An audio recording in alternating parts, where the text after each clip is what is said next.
our aging process. So let's get started.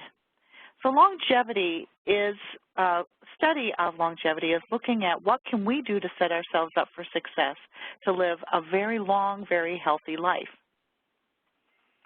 When we look around the world, there are several areas that we call blue zones, and blue zones are areas where they have a disproportionate number of individuals who live past the age of 100 and still stay in fairly decent health. And we see Loma Linda, California, Nicoya, Costa Rica, Sardinia, Italy, Ikaria, Greece, and Okinawa, Japan.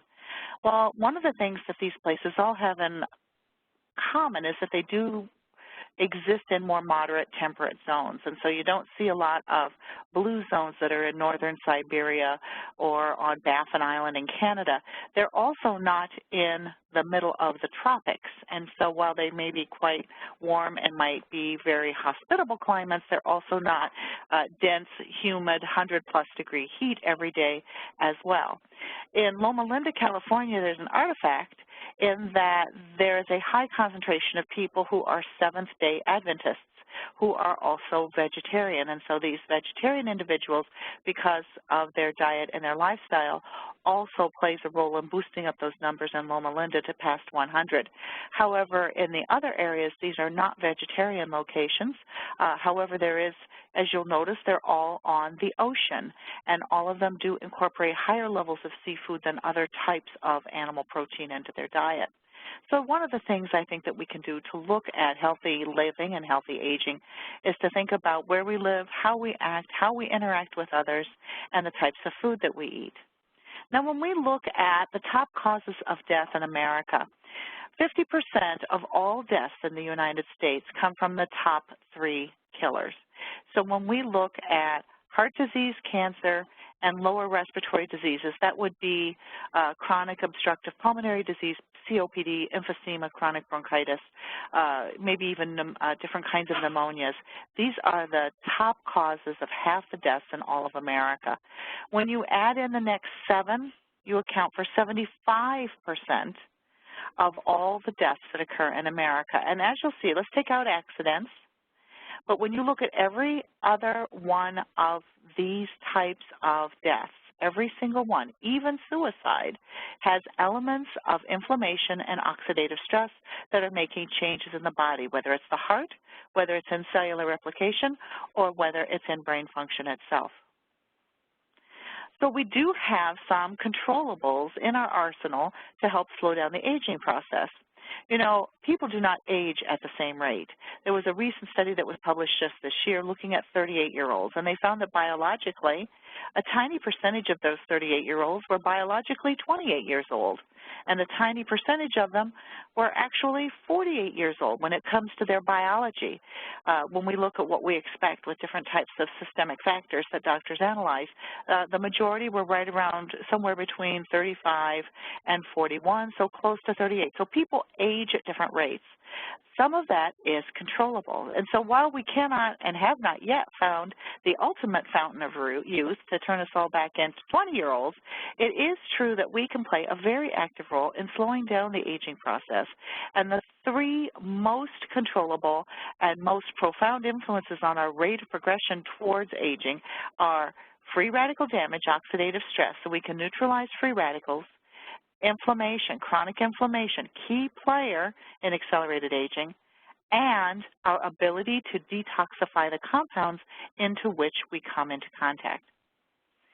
So when we look at what we can use from a supplement standpoint to enhance longevity, and I think that you already know some of the factors of healthy diet, eating close to nature, reducing your reliance upon processed foods, looking for fresh, shopping the periphery of the grocery store, and staying active and involved in the social life. They found that individuals who live in these blue zones, another commonality is that they have much deeper ties into family and neighbors and local organizations, so there's a greater sense of community.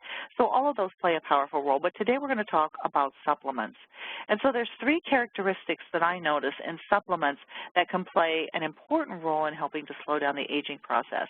The first there, that the super potent antioxidants, because remember, we've already said that oxidation and oxidative stress plays a huge role in aging.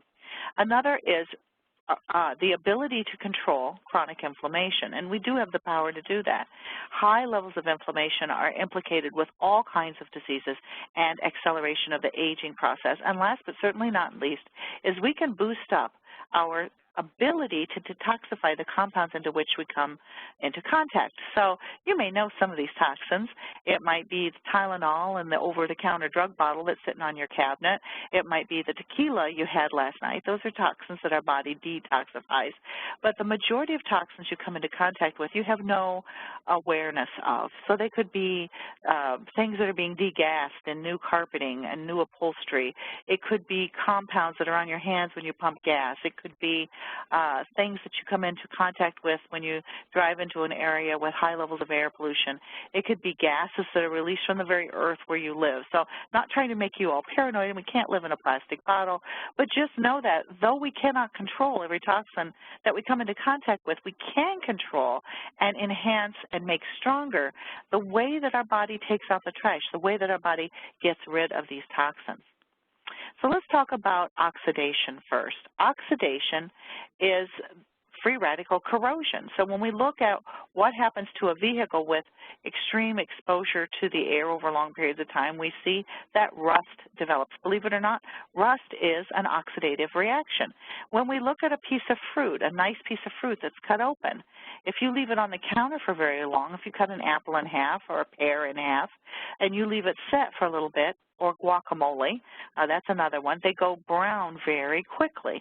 That's a reaction, an oxidation reaction that happens when it comes into contact with oxygen in the air. Well, the same types of things happen in our body. Now, we have to have oxygen to survive, but there's other things that oxygen does in our body in the form of oxygen-free radicals, and this causes oxidation. Some people simplify it and say it's like rust in your cells. That's not exactly true, but it does play a role in damage to our cells, and cells that are damaged do not create perfect children. You know, our cells that we have in our bodies today are not the cells we had in our body more than 7 years ago. By the time you have achieved 7 years, every single cell in your body has turned over at least once. And so I sometimes jokingly say that if you made a mistake more than 7 years ago, it no longer counts because that was another person entirely. So within 7 years, every single cell in our body undergoes a replication process. So the old cell dies, the new cell comes on board, and we want those new cells to be as perfect and as exact a replication of the parent cell as possible. And what happens with oxidative stress and some of the other things we're going to talk about is that these cells get damaged and they no longer make perfect replicas. So that's one of the biggest risks we have when we talk about free radicals.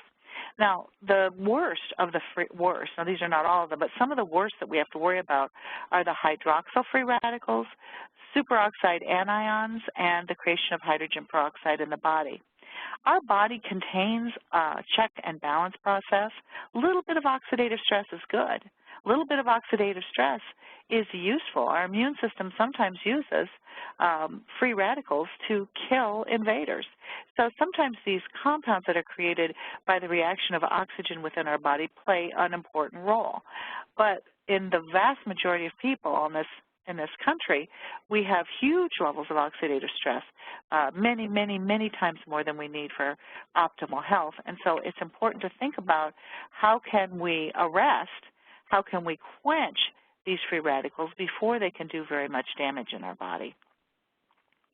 And when we look at free radicals, free radicals are the bad boys that are created when you are exposed to oxidative stress.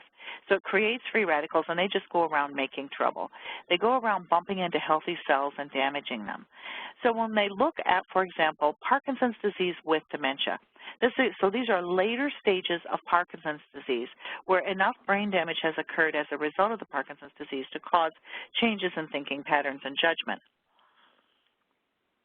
and they looked at the level of free radical activity in people that were the same age and healthy versus individuals with Parkinson's disease. And as you can see, there's some pretty dramatic differences. Hydroxyl free radicals, that rate in the healthy individuals was 666, but in people with Parkinson's disease, 745. Hydrogen peroxide was 1.93 versus 2.15. Nitric acid, 49.6 in healthy individuals, 68.41 in individuals with Parkinson's disease with dementia. And these results have been replicated over and over and over again. And so when we look at, for example, these brain diseases, Alzheimer's, memory loss, depression, stroke, cancer, diabetes, inflammation, infection, accelerated aging, cataracts, macular degeneration, hypertension, heart failure, arteriosclerosis, arthritis, etc. The list goes on and on. Even the list on this page is not all included. When we look at these diseases, we find that there are higher levels of free radical activity, especially of the most difficult to arrest free radicals, than in their age and gender-matched healthy compatriots. So getting on board with being able to give your body the tools and the weapons it needs to arrest free radicals is one of the most important steps you can take in preventing, number one, accelerated aging, and preventing chronic deteriorating diseases. Now, this was a study. Remember we said that Okinawa is a blue zone. Well, in Okinawa, many individuals live well past 100 and they're in relatively decent shape. And as we see, the levels of oxidative stress get higher and higher and higher as we age. But in Okinawa, they get lower, and they call this a survivor effect because the people who were not able to adequately manage their levels of oxidative stress died in their 70s and 80s. And so we see that the people who survive in Okinawa are those individuals who had the lowest level of oxidative stress. So by the time you get around to measuring the oxidative stress levels in people that are in their hundreds, as you will notice, this is even lower than the levels they found in 20-year-olds. So why is oxidative stress so dangerous? I talked a little bit about how it creates these free radicals and they go around damaging everything. Well, let's talk a little bit more about DNA damage and cellular mutations. I like to explain this as the blueprints for your brand new house spread out on the kitchen table and you accidentally spill coffee on the blueprint. Well, this blueprint gave you all the directions you needed to make a big, beautiful, functional house. Now, look, you've smudged a few of the areas. You can't see it very well. So what if you use these same blueprints and you use them to build your new house? And maybe you leave out the back door because that part of the blueprint was smudged. Will the house still stand? Well, yes, of course, the house will still stand even if it doesn't have a back door. Will the house still last as long as a house with a back door? Yes, that house will last 100, 150 years if you take care of it, right? But there will be a difference. The house built from the damaged blueprint will not be quite as efficient as the house that was originally planned. Because if you don't have a back door, you're going to have to take everything in through the front door. If you go outside, you're going to have to work further. So even though structurally it's going to be okay and you can survive living in a house without a back door, it's just not quite as efficient. And now that you've damaged that blueprint, every single successive generation of houses that are built are going to have that same flaw. They're going to be missing the back door. Well, that's what happens when we have oxidative stress against the blueprint in our body, which is called DNA, deoxyribonucleic acid, DNA, that double helix that's been discovered since the 1970s. This is the blueprint that our body uses to create a new cell. Oxidative damage spills coffee on the blueprint, and so you end up building a cell that's not quite as perfect as it was when it was originally designed. That's one of the reasons why my skin doesn't look the way it did when I was 3 years old, because I've had a lot of oxidative stress to my skin. I've had sunlight exposure. My skin is exposed to the world. The cells that are replicating now are not quite as perfect as the cells were when I was 3 years old. So the way that we can prevent some of this cumulative damage is to start as early as possible with arresting oxidative stress. Now, this takes us to disease also. What if you damaged the outline of the house? What if this coffee damage was a really bad spill and the outline of the house got smeared? You know what? The carpenters would not know when to stop building, and they would build and build and build, and they would add on more rooms and more rooms until they fill up your entire property. Whoops, there goes the garage.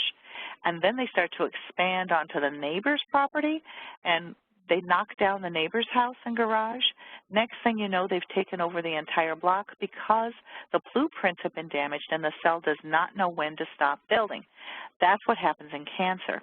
So cancer cells do not invade us from outer space. Cancer cells are our own body cells that have had their blueprints damaged to such an extent that they've lost their built-in stop button. You don't know when they're going to stop, and so they keep regenerating and regenerating and building wildly to the detriment of our body. And so it knocks down the local area, and then when it becomes its most dangerous, it starts to invade other neighborhoods as well. So not only is the prevention of oxidative stress crucial for healthy aging, it is also crucial for disease prevention. Now I'm going to talk about 3 specific supplements and how they work in all areas of accelerated aging and what the science says about them. And then at the end, we'll have a 4th recap of some additional compounds that might play an important role in your own personal healthy aging regimen. The 3 most powerful are curcumin, glutathione, and grape seed extract, because these touch all the processes. These work on reducing oxidative stress, these work on reducing chronic inflammation, and these work on enhancing detoxification. So glutathione, let's start with glutathione. Glutathione is called the Master Antioxidant. Some people have called it the mother of all antioxidants. This antioxidant is super, super powerful. It is made by our own body. You know, most of our antioxidants come in with the strawberries and the spinach and the oranges that we eat. Most antioxidants, we don't make very many of them. In fact, we only make 2 because we get them from our diet. We're designed to get our antioxidants from our diet, and that remains crucially important. However, there's one antioxidant that's so important that your body doesn't leave it to chance. Your body uses and creates glutathione from the minute you are born. Well, actually from before you're born. Every single cell in your body makes glutathione, and your liver makes glutathione, and your liver releases that glutathione into the bloodstream. So your cells are bathed in glutathione from the moment you're born, inside and out. Super, super potent antioxidant. This neutralizes a wide range of free radicals, including some of the bad boys we talked about earlier that are the most dangerous. In fact, when it comes to hydroxyl free radicals, there's nothing that works like glutathione in order to arrest those free radicals. So you've got this on-board glutathione that's made inside your cells and made by your liver that plays a role in, and we'll talk about this later, inflammation and detoxification, yes, but it's also a kind of an antioxidant that touches on more types of oxidative stress than what you usually find. Additionally, glutathione helps the antioxidants that you consume in food work better. So let's say that you love oranges and tangerines and you're a big believer in vitamin C, or maybe you take vitamin C every day supplementally. Whatever the case may be, that vitamin C is not going to do very much unless you have enough glutathione on board. So let's say you eat some oranges, you think that you're really geared up now on vitamin C, but that vitamin C is going to be taken out of circulation very quickly. If you have glutathione on board, it helps those vitamin C and vitamin E to stay active longer. So you get much more sustained long-term benefits. You get much more bang for your buck. Lower levels of glutathione means not just that you're going to have difficulty with all the processes in your body that rely on glutathione, but you're also not going to derive the benefits from antioxidants that you consume in your diet as much as an individual who has ample amounts of glutathione on board. Additionally, your immune system requires glutathione to fight off infections and to fight off cancer cells. So when we look at how important this is, it's important to recognize and remember that glutathione comes in 2 forms. The active form, which I know this is confusing, but the active form is called reduced glutathione. that means it has an opening to take on a bad boy. It can grab, it has the back seat of the car is empty so that when you have reduced glutathione, it can grab the bad boys and package it up. So we call that active glutathione. After it's used up its superpowers, it becomes inactive, and then it's not very useful to your body. So it's important to remember that there's two forms, and what we're focusing on today is the active form. Additionally, another super antioxidant has to do with curcumin. Now, curcumin is a pigment that's found in turmeric, the spice turmeric. You know, you may have turmeric on your kitchen shelf. American yellow mustard is not that brilliant neon yellow from the mustard plant. It's that color because of the turmeric that's added as a little bit of a flavoring and as a natural coloring agent. Curcumin is the pigment that gives turmeric its brilliant color. And isn't that the way it often is? When you look at a vegetable or fruit, the pigment is one of the healthiest natural medicines that it contains. So what makes carrots orange? Beta-carotene. What makes tomatoes red? Lycopene. What makes, indirectly, shrimp and salmon pink? Astaxanthin, all of which are super potent natural medicines and antioxidants.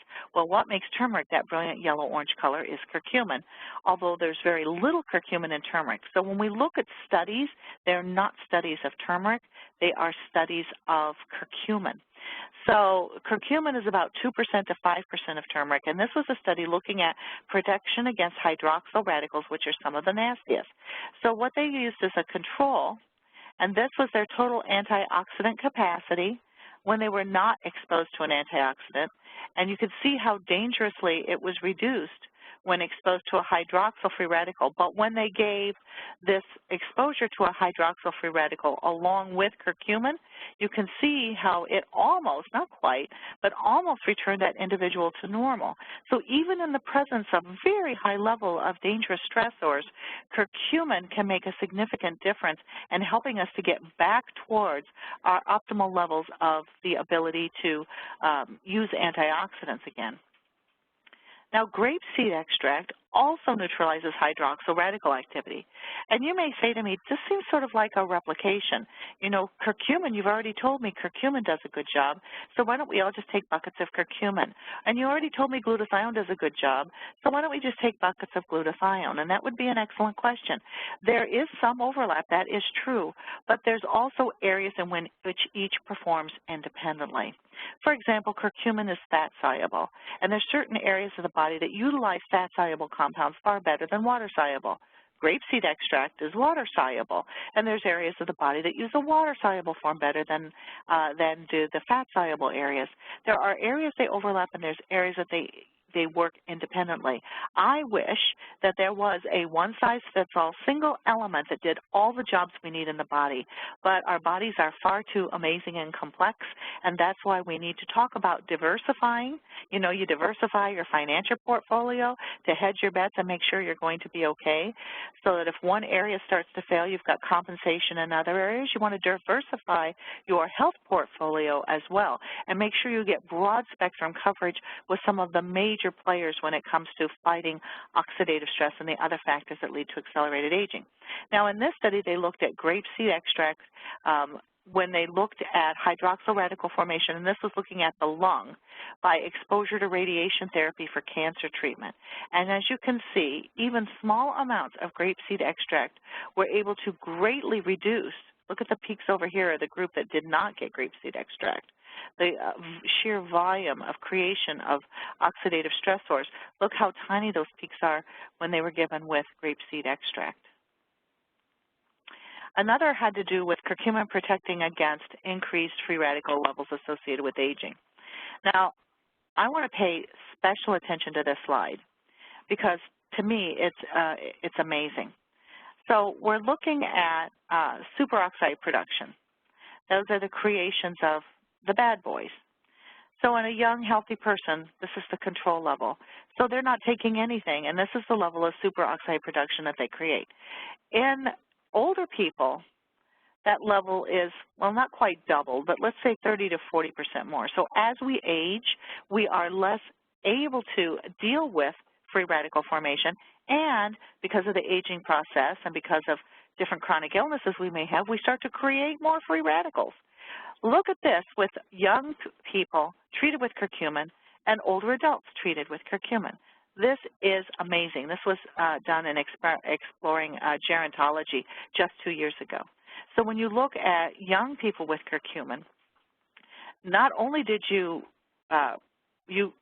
bring down their creation of superoxide levels, you brought them down well more than 50%. And even in older adults, the curcumin brought those levels down to a lower level than even the 20-year-olds had. So when you look at adding in curcumin, it is such a super potent herbal when it comes to addressing the creation of free radicals and arresting and removing free radicals that even if you are an older individual, you can darn near get your rate down to that of a young person using curcumin, and you are even better off than a young person who is not using curcumin. So I thought this was really a powerful experiment showing that just the introduction of a single nutrient can make such a dramatic difference. It also shows, you know what else it shows? It's never too late to start, you know.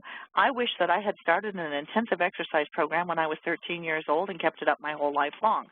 That didn't happen, but that doesn't mean that introducing exercise now is not beneficial.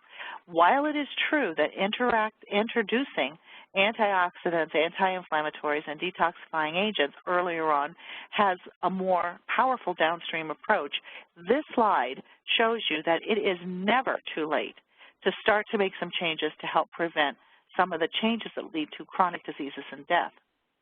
Now, this is a study looking specifically at curcumin and lifespan. And so in this study, we're looking at the standard diet, male and female, versus the standard diet plus curcumin. Now, this was an animal model. This is not human beings. But as you'll notice, just by adding in curcumin, look at what happened to the lifespan. So the female lifespan went up a solid 20%, and the male lifespan went up about 15%. But this is the equivalent in human beings of another decade or two of health. Curcumin also preserves fitness. Now, again, animal model, but they looked at aging, and the individuals that just ate the standard diet, when they were aged, had 80% reduction in their fitness levels versus the individuals who were also, no differences, it's just that they were supplemented with curcumin, had less than, isn't that amazing, even at an older age, less than a 20% reduction in their fitness level. So no differences in exercise rates, no difference in other factors relating to physical fitness. The only difference is standard diet or standard diet plus curcumin. All right, let's move on to inflammation. Inflammation is not a bad thing.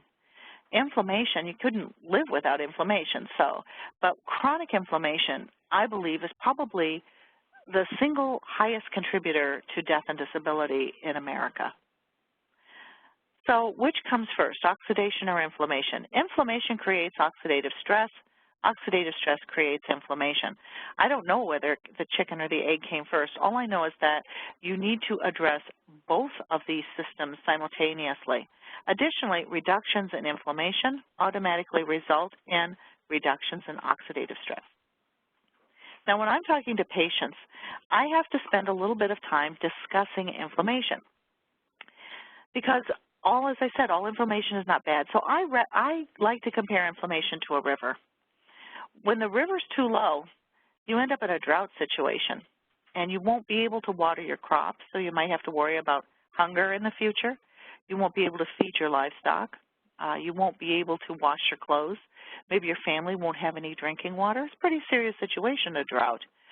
But what if that river runs too high and it floods and overflows its banks while you are in an immediate life-threatening situation? That water could wash away your farm, your livestock, your barn, your house, all your worldly goods, your family, and yourself. So it's immediately life-threatening. So where do we want that river to be? We want it to be right in the middle. It's the place I like to call the Goldilocks spot. Remember Goldilocks and the Three Bears? This is too hard, this is too soft, this is just right. Well, we don't want it too high, we don't want it too low, we want it to be just right. So the elements that control whether the river runs high or the river runs low in your body are the streams and the rivulets and the brooks and the tributaries that feed the river. And all of these are different pathways. That's why inflammation is not one thing. It's a combination of many factors that feed the river. And the reason that curcumin is incredibly powerful has to do with the fact that it touches all of those different pathways, as do some of these other compounds, as we'll be discussing in a moment. This is looking at the survival rate for individuals who are around 85 years compared to their composite score of 3 measures of inflammation. These 3 measures are TNF-alpha, which is tumor necrosis factor alpha, for those of you, the science geeks in our audience, interleukin-6, IL-6, and CRP, C-reactive protein. These 3 scores can be dependent, and the higher they are, the generalized likelihood of higher levels of inflammation in the body. So they looked at the survival rate of individuals who had the highest scores versus the lowest. And the individuals who had, at age 85, the highest levels of these inflammatory composites had the lowest survival rate. So this one right here, this rate right here, after 4 years, 60% of those individuals were gone. The people who had the best rates with the lowest levels of inflammation, right up here, after 4 years, only 20% of those 85-year-olds had lost their life. But by that time, they were 89. So that's a pretty dramatic difference, isn't it? 60%, 20%. So it shows us that we need to pay close attention to inflammation.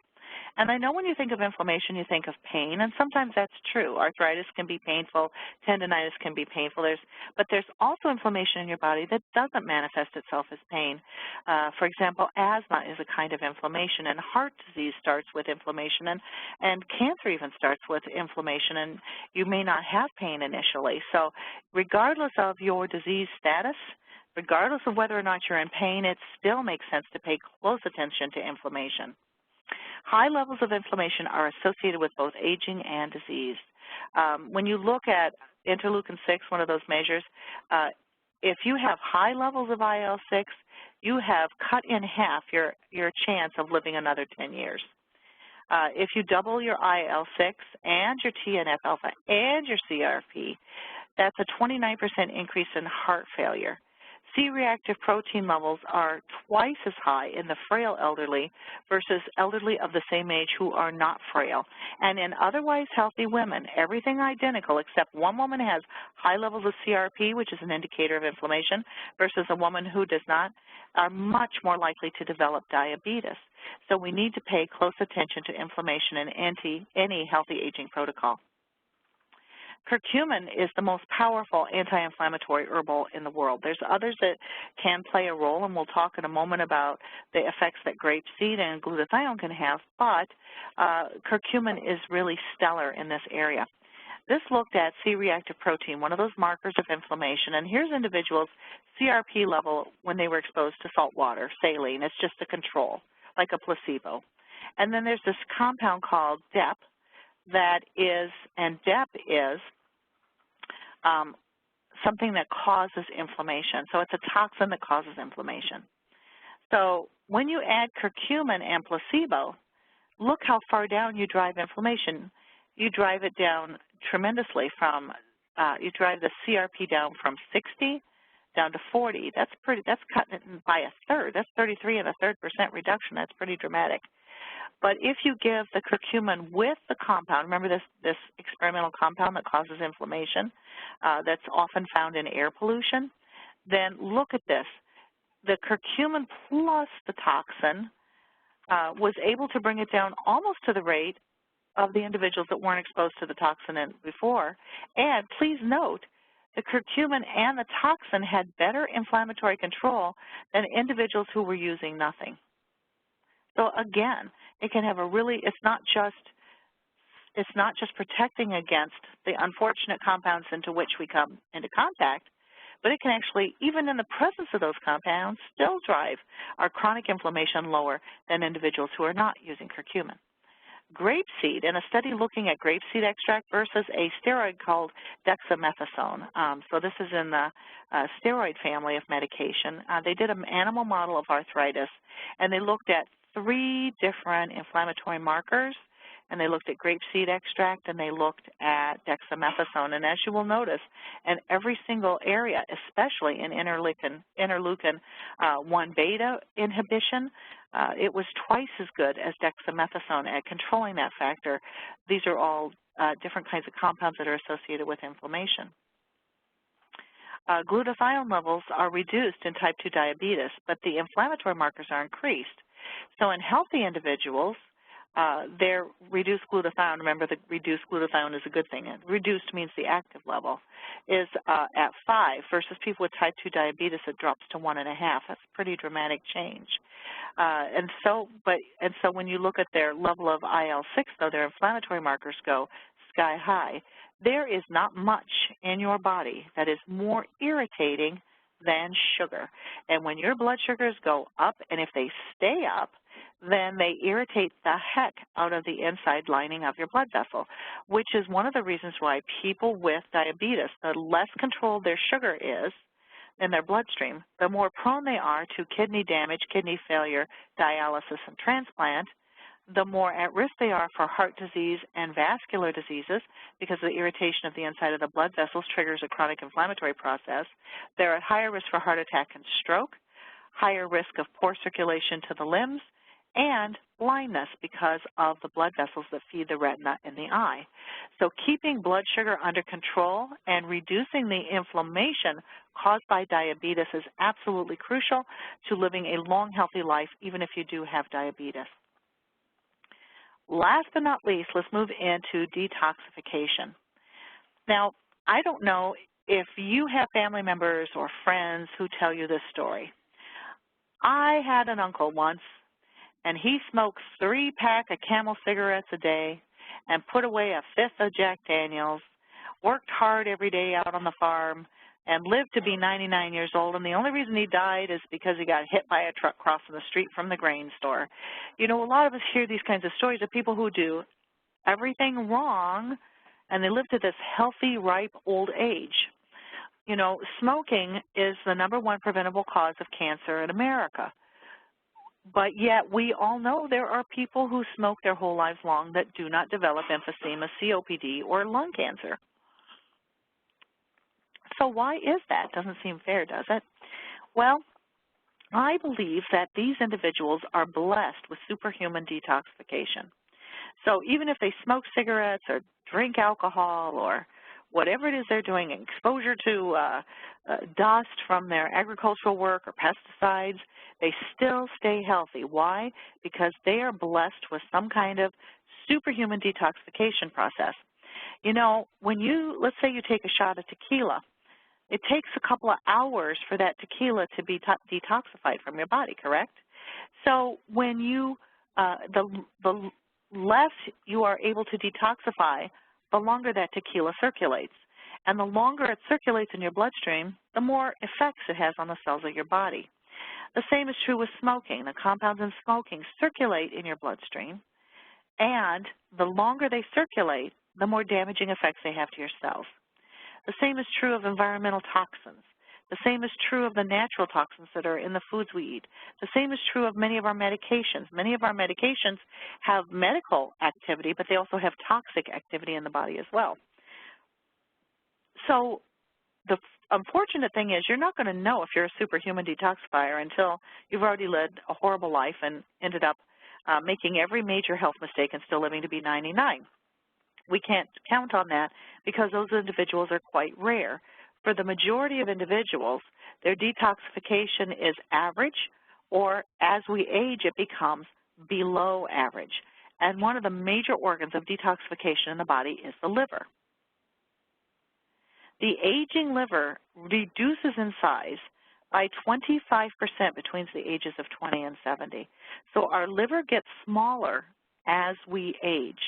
And it has our liver can regenerate itself. You've heard of individuals receiving liver transplants? That's because the liver is the only organ in the body that can regenerate itself. You can remove a portion of the liver, donate it to your ill child or sibling, and your liver will regrow. But the older we get, the lower the level of the ability of the liver to regenerate. It takes longer and it takes more energy, and it's a bigger struggle to regenerate. As we age, we have a reduced ability to remove waste materials, and we have a greater vulnerability to drugs and toxins. That's why sometimes in older adults or people with liver disease, you have to watch the use of medications and drugs very carefully, because you can overdose them with a normal dose because they can't detoxify it. The blood flow to the liver is reduced by 33%, and drug clearance can be 30% or worse in older adults who are otherwise healthy. That's the kicker. In people who have a liver disease, it's even worse. Additionally, and this is a rather complex scenario, but let me just touch on it for a moment, there are things called advanced glycation end products, and they call them AGE. What a fortunate acronym, right? Because these advanced glycation end products do play a powerful role in aging. Some people call them glycotoxins. So they're sugar, but it's sugar that hasn't been able to be processed normally by the body. So when you have high levels of sugar exposure, and not just sugars, but refined carbohydrates, things that turn easily into sugar. When you have high blood sugar, hyperglycemia, and glucose, it creates these AGE products, advanced glycation end products, that are just terrible at damaging in the cells of our body. With normal detoxification, our body grabs it, because we make these every day, and gets them out of circulation. Before they can get to the RAGE, which is a binding site. If the AGE makes it to the RAGE, it's a bad thing. It starts to activate cell molecules that alter the way our genes work and the way that proteins are expressed, and it dramatically increases our risk for cancer and heart disease, the top 2 causes of death in America. So yes, it's important to keep our blood sugar levels as healthy as possible. Yes, it's important to avoid refined carbohydrates and sugars as much as possible. Small amount in the diet, fine. Large amount in the diet, you're going to be making more AGE, which leads to RAGE. But here is a bit of a good story. Curcumin helps glutathione depletion. So in individuals with a lot of AGEs in the liver cells, it depletes the body's ability to make glutathione, and they found that when you use curcumin, not only can you get it back to normal, but you can double the power of what normal used to be.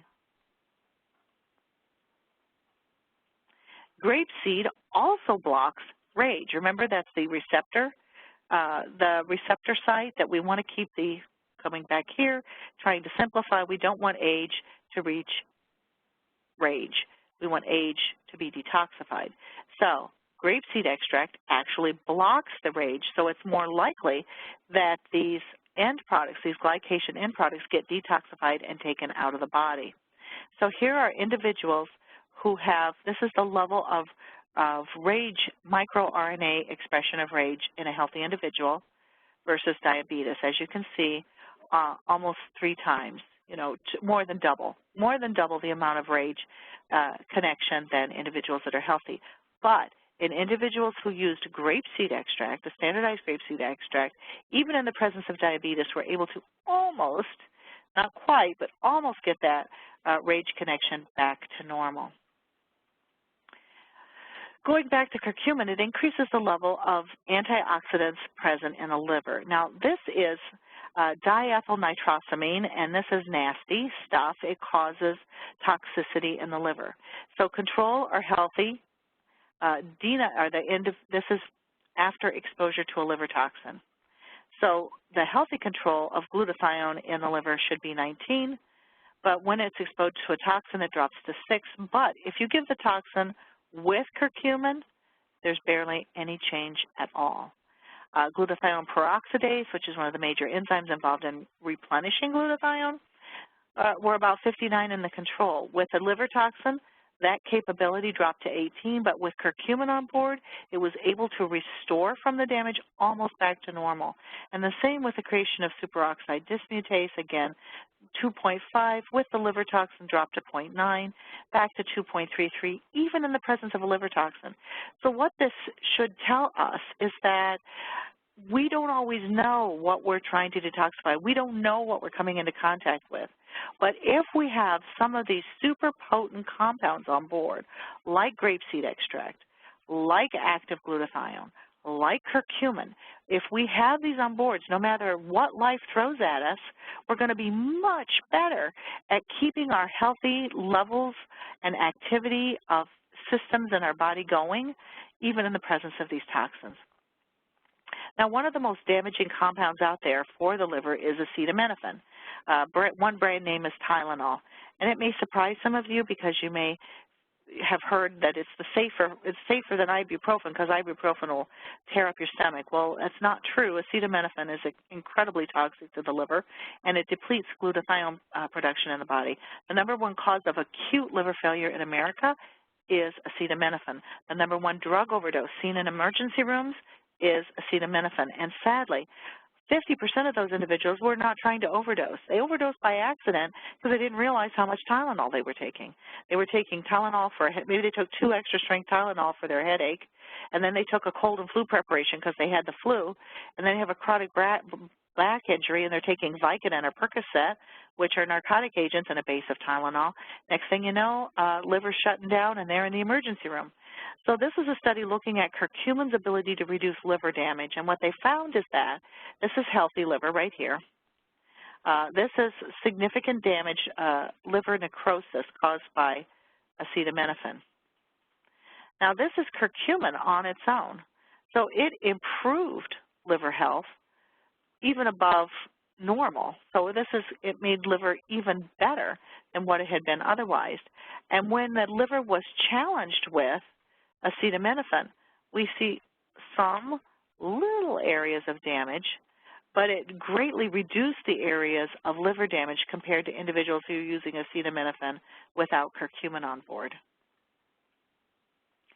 Grape seed extract protects against alcohol-induced depletion of glutathione. So we all know that excessive amounts of alcohol are toxic to the liver. And anything that damages the liver knocks down glutathione in our body. But in this study, they looked at the ability of grapeseed to protect that tissue from the adverse effects of alcohol. So this is liver tissue with no alcohol exposure, liver tissue with alcohol exposure, and this is alcohol plus grapeseed.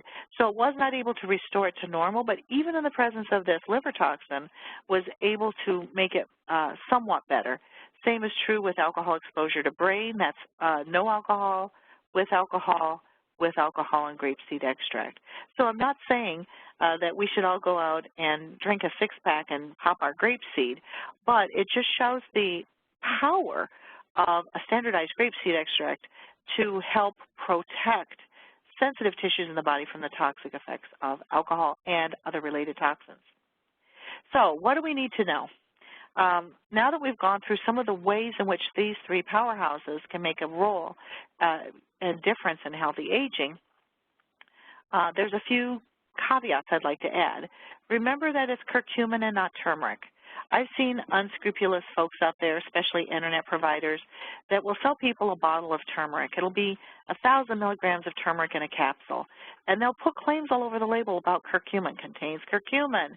Curcumin is awesome, as seen on Dr. Oz, all those types of things. But what we see with that is that they never tell anybody how much curcumin is actually in their product. So in 1,000 milligrams of turmeric, there may be as little as 20 milligrams of curcumin. And as my grandfather would say, that's like spitting in the ocean to raise the tide. So you cannot, turmeric is healthy as a food, please eat it. But when you're trying to use it as a natural medicine, you have to use curcumin. And not all curcumins are created equal. Curcumin needs to have some level of bioenhancement so that you can take 2 capsules a day instead of 20 capsules a day. The form I like also contains turmeric essential oil because there are some astounding new studies coming out on AR turmerones that are in turmeric essential oil, but there's a variety of ways to get curcumin into your diet. So the one that I said is the curcuma longa rhizome is enhanced with turmeric essential oils, and it's also standardized for curcumin content. Many of the clinical studies done on curcumin were done at a rate of 500 milligrams of curcuminoids at least twice daily. And you can't, that would mean if you were looking at an unenhanced curcumin, that would probably be 5,000 milligrams twice daily. So if you're looking at 500 milligram capsules, that would be 20 capsules a day. I think it's a lot easier to use the essential oil enhancement and take only 2. With glutathione, you have to remember active, active, active, because there's a lot of products on the market that are selling glutathione, but the absorption process, the digestion process and absorption of glutathione turns it from active into inactive glutathione. And as I often say, it's like adding to your dirty laundry pile instead of adding to your clean laundry pile. If you want to make things more efficient, which would work better for you? Well, if you add to the dirty laundry pile, you make more work for your body. But if you add to the clean laundry pile, you take some stress off of your body. So remember, active reduced glutathione, and it has to be in a form that is going to bypass digestion. The best way to get at glutathione, no doubt about it, intravenous administration. When you put glutathione directly into the veins, you completely bypass digestion and you get some excellent effects. But oral glutathione that you take and you swallow and goes through the digestive process, even if it's enteric-coated, becomes oxidized. And that's why I like this newer form. It's sublingual glutathione.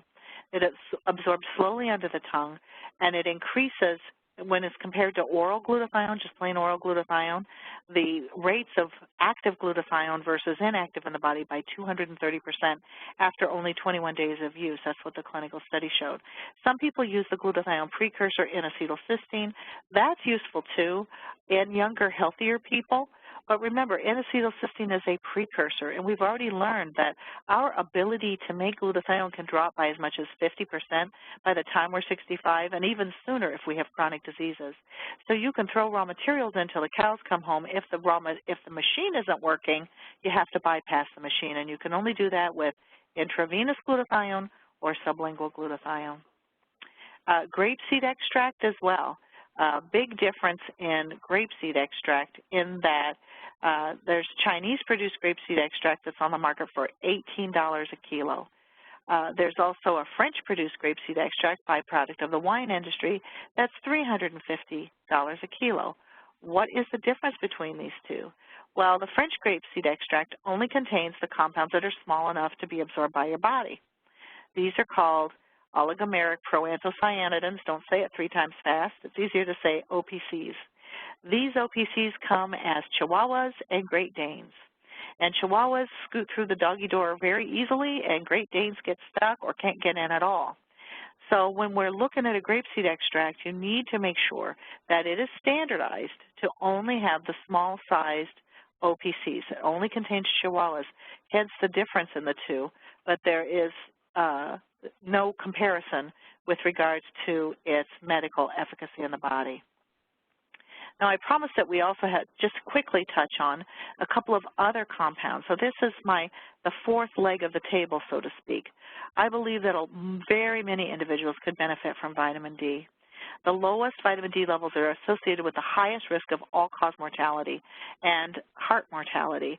I usually, myself, use 5,000 IUs daily. I know that in individuals who have vitamin D issues, that number can go up. Vitamin D, especially if you live in the northern climates or areas where you don't get a lot of sunshine, or if you are not in a job where you're outside very frequently and get a lot of sun exposure, vitamin D supplementation can make a huge difference. Additionally, as we age, the layer of fat under our skin changes in its ability to have the change that's triggered by sunlight that creates vitamin D. So if you're 20 and you're out in a bikini and the sun strikes your skin, it triggers a process in the color cells of your skin called melanocytes that starts the process of making vitamin D. You don't absorb vitamin D from sunshine. When you are 80 years old and you go outside in your bikini, then you are not going to have the dramatic increase in vitamin D status because the melanocytes have become less efficient at triggering that process. And so even with sunshine exposure does not necessarily guarantee that you're going to get vitamin D production. Ubiquinol, which is the active form of coenzyme Q10, works inside the mitochondria, which is the powerhouse, the energy producer inside the cell. And I believe especially in people who have cardiovascular risk or cancer risk or both of those diseases are heavily present in their family, should think seriously about supplementing with ubiquinol, the active form of CoQ10. And I think everybody needs omega-3 fatty acids. If you are a pescatarian and you're eating fatty fish every single day, okay, I'm giving you a pass. But for most individuals who are not eating a lot of fatty fish, then I believe that using omega-3 fatty acids, I prefer the kind that's in the non-oil form because of the issues with the oxidation of the oils, but I think it's absolutely critical for brain function, and high levels of DHA, which is one of my favorite omega-3s, showed a 47% decrease in dementia in one study. So to recap quickly, and I wanted to make sure we had a few minutes left to do questions, if we want to have healthy longevity, if we want to still be able to do the tango when we're over 100, we need to neutralize free radicals, we need to stop inflammation, and we need to boost detoxification. And some of the best compounds to do that, curcumin, 750 milligrams with 500 curcuminoids and turmeric essential oil. Remember, not turmeric. Not that there's anything wrong with turmeric, but you can't get the medicinal activity just from using turmeric alone. Grape seed, up to 1,200 milligrams daily. Some people who are just using it as a maintenance use 300 or 400 daily, but if you have an active disease, that's generally the dosage that's recommended. Make sure that it's all chihuahuas. Make sure that it's tannin-free OPCs, which means it's the lowest size of the OPCs. Glutathione, 300 milligrams daily, can go up to 600 milligrams daily, sublingually, clean mouth under the tongue. Vitamin D, 5,000 IU, but it could go up or down depending specifically on your health status. I think cholecalciferol has been shown to be far more effective than the plant form of vitamin D, which is ergocalciferol. Ubiquinol, up to 300 milligrams daily, but if you have a disease that responds to ubiquinol, like congestive heart failure, or if you have problems with decreased cardiac output, or if you have kidney damage, there's a variety of different diseases that are particularly stressful for the body that you may even want to up this dose of ubiquinol, and omega-3 fatty acids, especially those that are rich in DHA. And so my wish for all of you is that you die very young at a very, very old age. So live long and prosper, and let's go into the questions. I see we already have several in our Q&A box. Thank you so much for that great information, Cheryl. I mean, so much of this research has come out within the past 5 to 10 years, so that's incredibly exciting. And yes, I do see that we had a question on differentiating between the glutathione form you were talking about and also the liposomal glutathione. That's a very good question. The liposomal process is, the best I can describe it as putting a little fat jacket on a compound. So if the compound doesn't absorb very well, you enrobe it in a little bit of fat and you put a little jacket on it, and the idea is that the intestines will grab onto the fat jacket and pull the compound in with it. So unfortunately, there are no human studies whatsoever on increasing glutathione levels using the liposomal format. The liposomal format that is indeed clinically studied, but the compound they used was vitamin C, and they showed that it did enhance absorption of vitamin C using the liposomal form. However, vitamin C does not in any way have the sheer volume of challenges that glutathione does.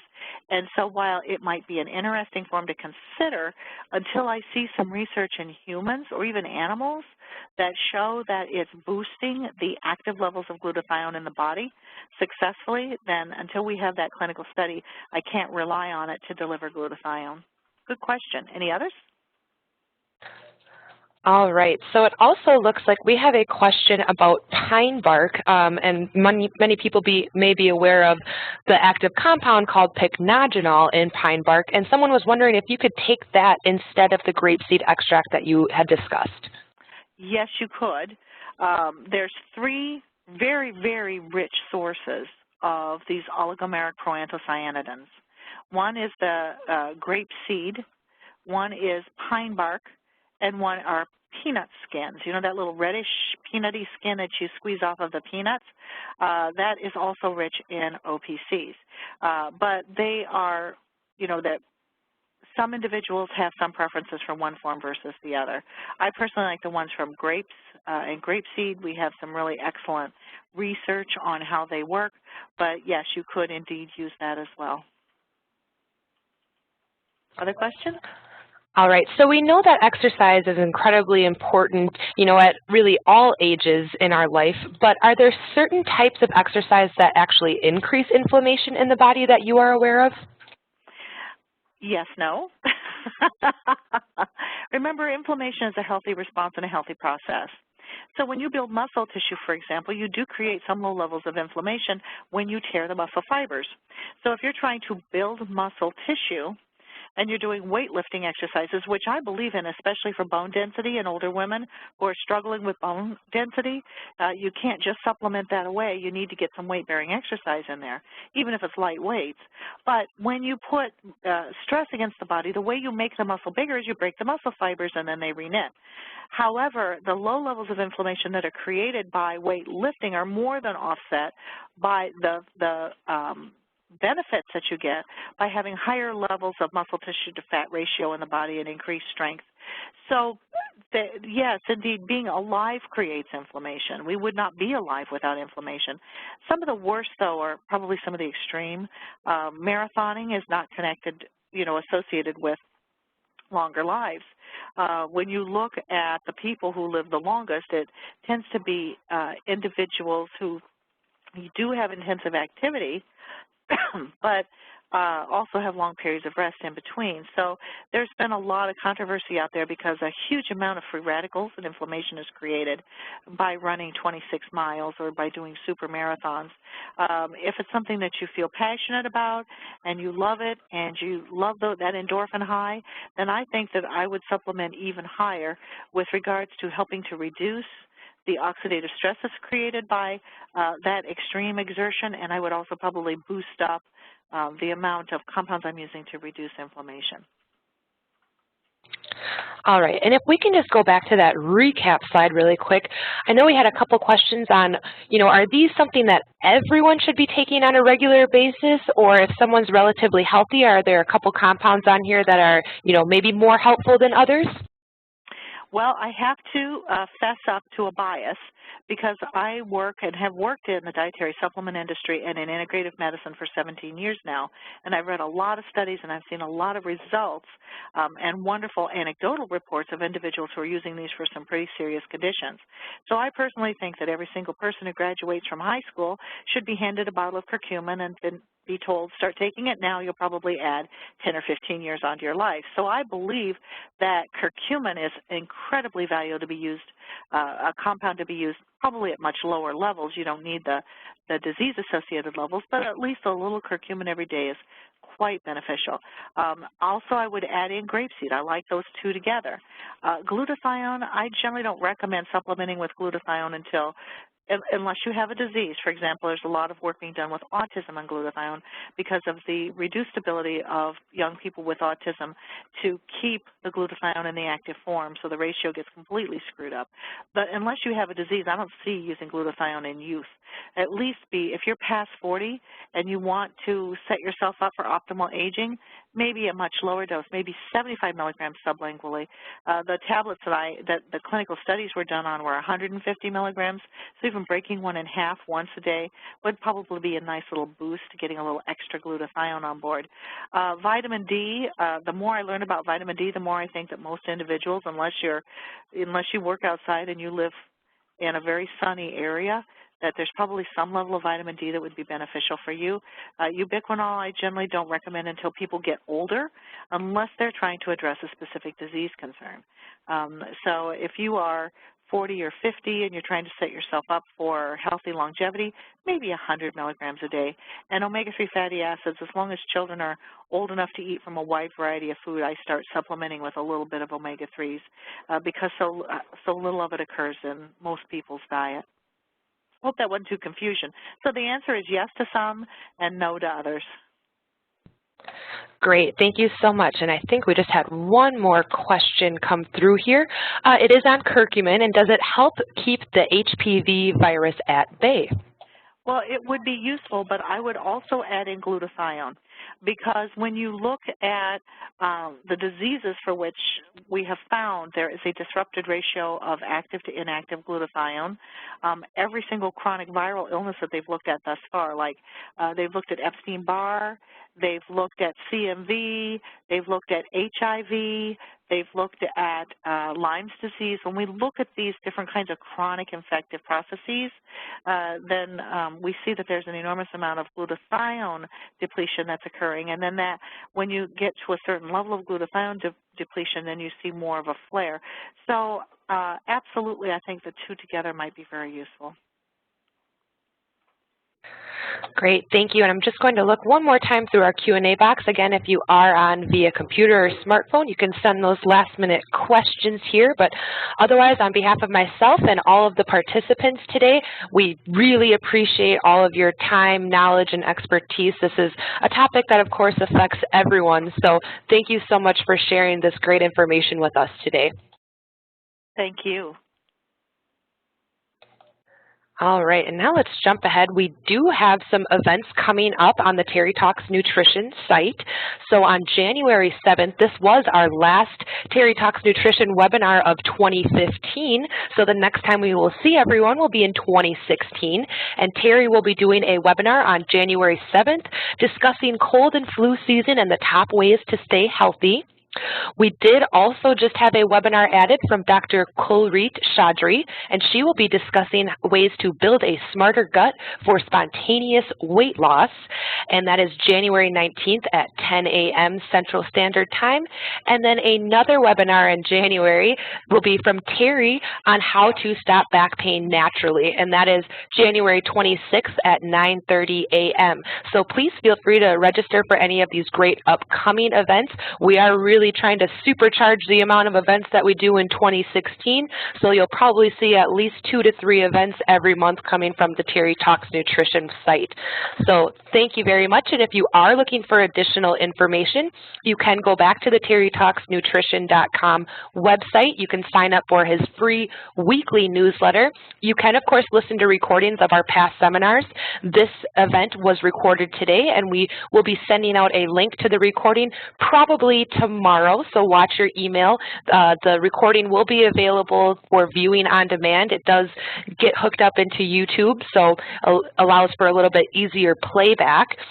And there is a spot on the TerryTalksNutrition.com website to ask Terry your own questions as well. Terry does have a Facebook page and Twitter if you're looking to keep up with him on social media. So thank you so much, everyone, for joining us today. Thank you very much to Cheryl for all the great information, and we will see you in 2016.